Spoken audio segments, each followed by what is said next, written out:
I moved to the States when I was 8 years old and didn't speak any English. Went to public school and found that I was a little different than a lot of the kids that I went to school with.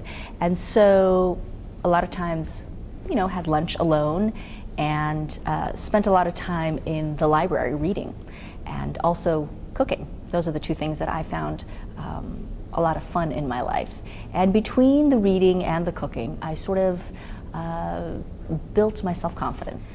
I think that libraries for many children is the first time they're really introduced to reading, and so I think it's really, really important. I had a lot of books as a child. My parents loved to read, both in Italian and in English, but I was able to sort of discover new books through the library. We had a very nice school library at my school, so yes, it did play a very big role. And I remember specifically, as a grown-up, going to college and my university having the most unbelievable library with the most unbelievable view. And I remember spending many evenings, instead of going out with my friends, at the library actually reading and doing my homework. So it was sort of a place of a quiet place, When they talk about doing meditation these days, I always think of all the time I spent in the library. I have a 5-year-old daughter, so we have gone to the public library several times. She just turned 5 in March, and I think now for the first time is truly appreciating libraries. She starts kindergarten in the fall and in a new school, and so my husband and I, in order to feel that she could get comfortable in the school, sent her to camp.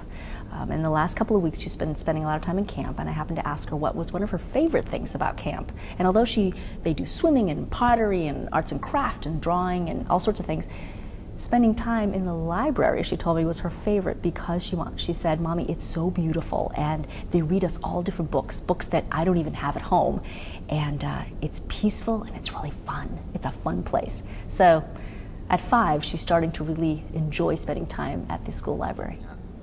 So I've written a children's book series. It's called Recipe for Adventure, about a brother and a sister, and they go on all of these food adventures around the world. The first book takes place in Naples, and it's their adventure in Naples, discovering all the wonderful things that first started in Naples, like pizza and like zeppole, which are Italian.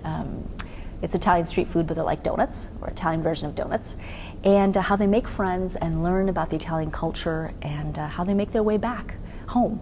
And then the second adventure that Alfie and Amelia go on is in Paris, which is the second city that I've loved for a long time and spent a year and a half going to cooking school, and again sort of rediscovered myself as an adult there. And so I found it to be a wonderful place for food and culture, so they go to Paris second. And then I have 2 more books that come out, one in January 2014 and another one next summer.